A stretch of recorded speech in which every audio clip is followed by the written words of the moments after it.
नमस्कार दोस्तों, आप सभी का स्वागत है सूजस ई बुलेटिन के आज के इस अंक में। आज हम लोग बातचीत करने वाले 6 नवंबर 2022 के सूजस ई बुलेटिन के अंक के बारे में, जो कि राजस्थान की तमाम भर्ती परीक्षाओं की ध्यान में रखते हुए आपके लिए तैयार की जा रही है। तो आप सभी का एक बार फिर स्वागत है आज के सूजस ई बुलेटिन में, जिसकी शुरुआत हम हमेशा से महात्मा गांधी के किसी कोट से करते हैं। मन का मेल शरीर के मेल से कहीं अधिक खतरनाक होता है। अगर मन के अंदर किसी भी प्रकार का, अपन कहते हैं ना कि इसका मन तो काला है, उस काले का मतलब यही है मेरे दोस्तों, मन का मेला होना या विचार जो है वो सही नहीं आना, किसी के प्रति पॉजिटिव सोच नहीं रखना, पॉजिटिव विचार नहीं रखना, वो मन का मेला होना कहलाता है। मन का मेल शरीर के मेल से कहीं अधिक खतरनाक होता है। तो शरीर पर गंदगी लगी है तो वो साफ करने से साफ हो जाती है, लेकिन मन इतना जल्दी जो है वो साफ नहीं हो पाता है। तो आप सभी मित्रों को स्वागत, नमस्कार, जय सियाराम आप सभी का आज की क्लास में। चलिए आरंभ करते हैं कि सूजस ई बुलेटिन के 6 नवंबर 2022 के अंक में क्या क्या नई बातें हैं। प्रदेश में ओपीएस का लाभ मिलना शुरू हो चुका है।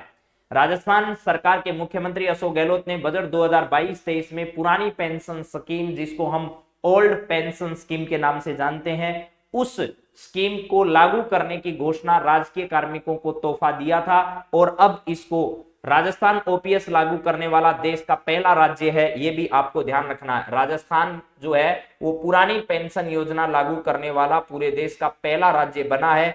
1 जनवरी राजस्थान में 1 जनवरी 2024 और इसके बाद नियुक्त हुए ऐसे कार्मिक जो सेवानिवृत्त हो गए हैं, उनको ओपीएस का लाभ मिलना राजस्थान में क्या हो चुका है, शुरू हो चुका है मेरे दोस्तों। तो ये बात आपको क्या करनी है, ध्यान रख लेनी है। राजस्थान के संदर्भ में राजस्थान पूरे देश का पहला राज्य है जिसमें पुरानी पेंशन स्कीम जो है उसका लाभ जो है वो प्रदान किया है। और अभी इधर जिनको लाभ मिल रहा है वो सब भी अपने अपने विचार जो वो व्यक्त करें। चलिए इसके बाद में दूसरी खबर क्या है, मुख्यमंत्री कन्यादान योजना जो है वो बहुत इंपॉर्टेंट है परीक्षा की दृष्टि से। मुख्यमंत्री कन्यादान योजना है, राज्य ने 45,000 युवतियों को विवाह में आर्थिक मदद की है। क्या है इस योजना के बारे में वो जरा अब समझते हैं। राज्य सरकार द्वारा सामाजिक सुरक्षा को ध्यान में रखते हुए कई योजनाएं बनाई गई है। राजस्थान का सामाजिक न्याय व अधिकारिता विभाग जो है वो इस योजना को क्या करता है, इंप्लीमेंट करता है मेरे दोस्तों। मुख्यमंत्री कन्यादान योजना के तहत जरूरतमंद युवतियों को विवाह में 51,000 रुपए तक की मुख्यमंत्री जो है वो सहायता प्रदान करते हैं। तो आपको पहली बात तो ये ध्यान रखनी है कि कितनी आर्थिक सहायता जो है वो इस योजना के तहत दी जाती है, ये आपके लिए इंपॉर्टेंट बात है। तो 51,000 रुपए की आर्थिक सहायता जो है वो इसके अंतर्गत प्रदान की जाती है। दिसंबर 2018 से अब तक लगभग इतनी आर्थिक सहायता दी जा चुकी है। ये सवाल आपसे कोई नहीं पूछेगा मेरे दोस्तों, कितनी राशि दी जाती है, तो 51,000 रुपए की राशि दी जाती है। योजना में महिला शिक्षा को बढ़ावा देने के लिए ये प्रावधान किए गए, महिला शिक्षा ज्यादा से ज्यादा हो। इसमें भी वो महिलाएं या वो बालिकाएं जो 12वीं क्लास या 10वीं क्लास पास आउट करने के बाद या फिर ग्रेजुएशन करने के बाद अगर शादी करते किसी लड़की की, तो उसको आर्थिक सहायता सरकार अधिक देती है। यानी किसी को 21,000 रुपए, किसी को 31,000 रुपए, किसी को 41,000 रुपए ऐसे दी जाती है। उस पर भी हम बात करते हैं।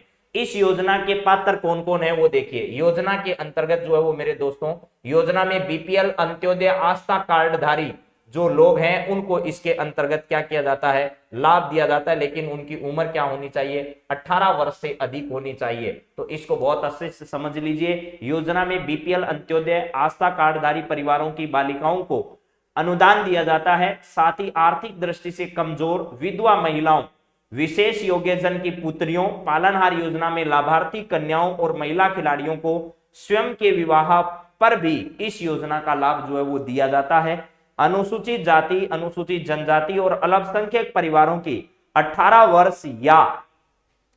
वर्ष या इससे अधिक की आयु अगर है, 18 वर्ष या अधिक आयु की कन्या के विवाह पर 31,000 रुपए सरकार इसमें अंदर सहायता क्या करती है, प्रदान करती है मेरे दोस्तों।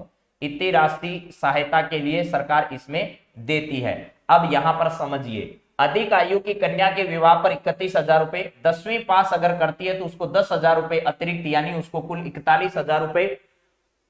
और अगर स्नातक कर लेती है तो 20,000 रुपए अतिरिक्त प्रोत्साहन राशि दी जाती है। यानी 10वीं पास अगर बालिका है, उसको कन्यादान योजना के तहत अगर लाभ लेना है तो उसको सरकार कितनी सहायता देती है मेरे दोस्तों, उसको सरकार जो है वो 10वीं पास वाली को 41,000 रुपए, और अगर वो 12वीं पास है यानी स्नातक है तो उसे सरकार 51,000 रुपए की राशि दी जाती है।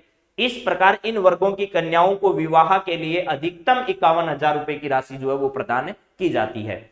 बीपीएल, अंत्योदय और आस्था कार्डधारी परिवारों, आर्थिक रूप से कमजोर, विधवा महिलाओं, विशेष योग्यजन, पालनहार में लाभार्थियों की कन्याओं के विवाह और महिला खिलाड़ियों के स्वयं के विवाह पर 21,000 रुपए, 10वीं पास को 10,000 अतिरिक्त और स्नातक को 10,000। अगर महिला खिलाड़ी है तो उसको कितने रुपए अतिरिक्त दिए जाते हैं? 21,000 रुपए अतिरिक्त राशि उसको दी जाती है। अगर महिला खिलाड़ी है उसके स्वयं के विवाह पर 21,000 रुपए जो है वो सरकार उसको क्या करती है? प्रदान करती है।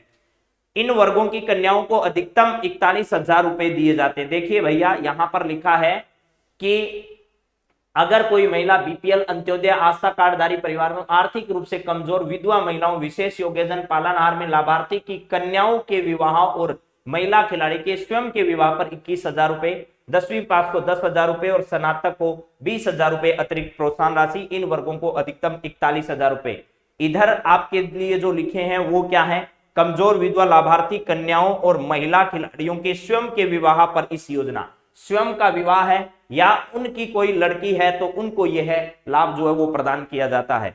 मुख्यमंत्री कन्यादान योजना में विवाह के 1 माह पूर्व है और विवाह की निश्चित तिथि से 6 माह तक ई मित्र के माध्यम से ऑनलाइन आवेदन किए जा सकते हैं। यानी विवाह का अगर पंजीकरण होगा तो ही आपको ये लाभार्थी वाली लाभ जो है वो मिलेगा, वरना नहीं दिया जाएगा।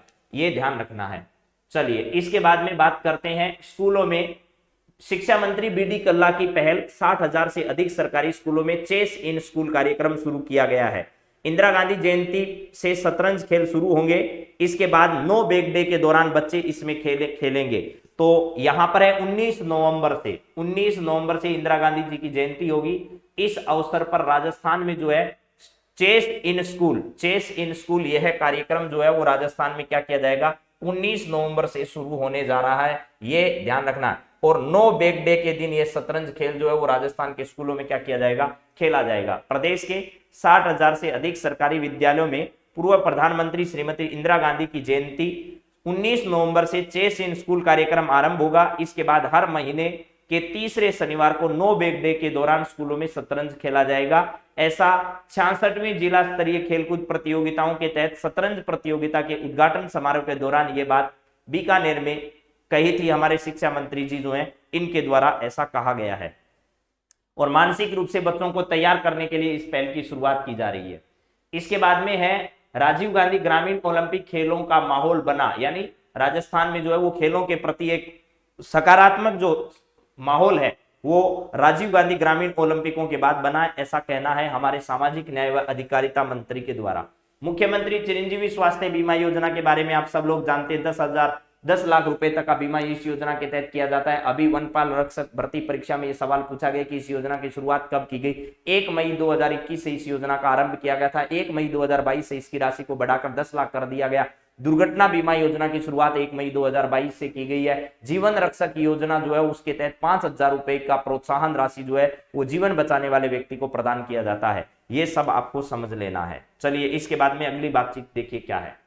वरिष्ठ नागरिक तीर्थ यात्रा योजना 2022, 18,000 ट्रेन के माध्यम से, 2,000 हवाई जहाज से यात्रा करेंगे राजस्थान के जो लोग हैं वो। 1,030 वरिष्ठ जनों ने रामेश्वरम, मदुरई में दर्शन अब तक कर लिए हैं। अब जो बचे हुए लोग हैं इनको भी इस दर्शन यात्रा के तहत जो है वो भेजा जा रहा है। आपको ये समझना है, सरकार द्वारा वरिष्ठ नागरिकों को देश और विदेश के तीर्थ स्थलों के लिए रेल और हवाई जहाज से यात्रा करवाई जा रही है। 1 नवंबर को जोधपुर संभाग के 1,030 यात्रियों को लेकर ट्रेन रवाना हुई। वरिष्ठ जनों ने रामेश्वरम में शिव मंदिर और मदुरई में मीनाक्षी मंदिर के दर्शन किए। यह ट्रेन 8 नवंबर को वापस क्या होगी? जोधपुर लौटने वाली है। इस प्रकार ये मदुरई जो है, ये मदुरई का मंदिर, आप लोग भव्य मदुरई का मंदिर देख पा रहे होंगे। यहाँ पर जो है वो बड़ी संख्या में श्रद्धालु जो है वो पधारे हैं। और राजस्थान जो है इस तीर्थ यात्रा योजना के तहत जो है वो क्या करने वाले हैं मेरे दोस्तों। और पहली ट्रेन 30 सितंबर को रामेश्वरम, यहां से ये बात याद रखिएगा, पहली दूसरी ट्रेन कहां से कहां पर गई। तो पहली ट्रेन जो है वो 30 सितंबर को रामेश्वरम मदुरई के लिए क्या हुई? रवाना हुई। दूसरी ट्रेन 11 अक्टूबर को और तीसरी ट्रेन 1 नवंबर को जोधपुर से गई। ये तीनों ट्रेनों के बारे में जानकारी आपको होनी चाहिए। पहली ट्रेन 30 सितंबर को रामेश्वरम जो है उस मदुरई के लिए रवाना हुई जिसमें अनेक स्थान थे। 11 अक्टूबर को दूसरी जोधपुर से जगन्नाथपुरी के लिए, तीसरी ट्रेन 1 नवंबर को जोधपुर से रामेश्वरम के लिए गई। अब आगे इसके बाद में जो है वो और भी इसमें शामिल किए जाएंगे। तो गहलोत ने यात्रियों की संख्या, बजट बढ़ाया, जो बजट है वो बढ़ा दिया गया है, तो 10,000 से बढ़ाकर 20,000 किया गया है। संख्या जो यात्रियों की थी, पहले 10,000 को भेजा जाता था, अब 20,000 कर दी गई है, यानी जस्ट डबल संख्या कर दी गई है, जिसमें से 2,000 जो है वो एरोप्लेन के माध्यम से और बचे हुए 18,000 ट्रेन के माध्यम से यात्रा जो है वो कर सकेंगे। इसके तहत विभिन्न प्रकार की सुविधाएं जो है वो प्रदान की जाती है। देश और विदेश के 15 तीर्थस्थलों के दर्शन जो है इसमें करवाए जा रहे हैं मेरे दोस्तों। इसके दौरान क्या क्या सुविधाएं सरकार देती है यात्रियों को, वो देखिए। यात्रा के दौरान ट्रेन के प्रत्येक कोच में यात्रियों की सुविधाओं के लिए IRCTC द्वारा टूर एस्कॉर्ट की व्यवस्था की गई है। प्रत्येक कोच में अनआर्म्ड सुरक्षाकर्मी और हाउस कीपिंग स्टाफ उपलब्ध रहता है। ट्रेन में यात्रियों से संवाद एवं सूचना के लिए पब्लिक एड्रेस सिस्टम और चिकित्सा सुविधा के लिए डॉक्टर, पुरुष नर्स, नर्सिंग कर्मी, महिला नर्सिंग कर्मी की टीम मौजूद रहती है। राज्य सरकार द्वारा प्रत्येक यात्री को एक टिकट दिया जाता है, जिसमें चादर, कंबल, एक किट जो है वो किट में क्या क्या होता है, चादर होती है, कंबल होता है, टॉवल होता है, साबुन, टूथपेस्ट, सीसा, कंघा, तेल आदि होते हैं। इसके अलावा गंतव्य स्थल पर यात्रियों की होटल में ठहरने और नाश्ता और भोजन की व्यवस्था भी सरकार के द्वारा की जाती है। इसके बाद में अगला डिजी फेस्ट राजस्थान के किस शहर में आयोजित होने वाला है। अभी वन रक्षक जो भर्ती परीक्षा उसमें डीजी फेस्ट जो जयपुर में आयोजित हुआ उसके बारे में सवाल पूछा है। तो अशोक गहलोत जी जो है वो आईटी जॉब फेयर जो है, IT job fair DG fest Jodhpur में जो आयोजित हो रहा है 11-12 नवंबर 2022 को, इसके दौरान राजकीय पॉलिटेक्निकल कॉलेज में यहाँ पर इसका उद्घाटन करने वाले हैं। बड़ा भव्य रोजगार मेला इस समय आयोजित किया जाएगा। इसके बाद में अगला सवाल जो है वो पुष्कर मेले से है। मटका दौड़ में ऑस्ट्रिया जो है इसकी सुश्री डेनियल जो है वो क्या रही थी, विजेता रही। ये आपके सामने है। पुष्कर में मटका दौड़ प्रतियोगिता का आयोजन हो रहा है। विभिन्न प्रतियोगिताओं का आयोजन पुष्कर में किया जा रहा है। तो ये पुष्कर मेला आपके लिए चर्चा का विषय भी रह सकता है। पुष्कर मेले में विभिन्न प्रकार की प्रतियोगिताएं आयोजित हो रही है। 1 से लेकर के 8 नवंबर तक इस मेले का आयोजन हो रहा है। जयपुर जेकेके में महारो राजस्थान का आयोजन, देखिए डेल्फिक काउंसिल ऑफ राजस्थान ने रविवार को जेकेके में कला शिविर में महारो राजस्थान का आयोजन किया। ये महारो राजस्थान एक क्या है, कार्यक्रम है। इसका आयोजन अभी हाल ही में जयपुर में किया गया है। और जर्मन आर्ट स्कूल के विद्यार्थी राजस्थानी कलाकारों से रूबरू हुए। मैंने ये भी बताया था आपको कि राजस्थान में कला महोत्सव का आयोजन कहां पर किया जा रहा है। तो इस कला महोत्सव का आयोजन राजस्थान के जयपुर में अभी हाल ही में किया, जिसमें विभिन्न देश विदेश के आर्टिस्ट जो है उन्होंने इसमें क्या किया था, हिस्सा लिया था। तो यहाँ पर उन्होंने चित्रकारी, पेंटिंग्स की विविध कलाओं के कलाकारों से जर्मन कला को भी साझा किया। इस दौरान विभिन्न कलाकारों ने भाग लिया और ये सब आप लोग जो है वो बहुत अच्छे से जानते हैं कि राजस्थान में कला जो है, इस कला महोत्सव का आयोजन क्या पुष्कर में, पुष्कर मेले का आयोजन 1 से लेकर के और 8 नवंबर तक हो रहा है। इसका उद्घाटन मुख्यमंत्री अशोक गहलोत के द्वारा किया गया। आईटी जॉब फेयर का आयोजन राजस्थान डिजी फेस्ट जोधपुर के अंतर्गत जो है वो 11-12 नवंबर को आयोजित हो रहा है। इसके अलावा राजस्थान वरिष्ठ नागरिक तीर्थ यात्रा योजना क्या है, इसके दौरान कितने यात्रियों को सफर करवाया जाएगा, ये बात मैंने आपको बता दी। इसके दौरान बाद में चेस इन स्कूल कार्यक्रम शिक्षा मंत्रालय द्वारा 19 नवंबर से शुरू किया जाएगा। चिरंजीवी योजना के बारे में सारी बात हो गई है।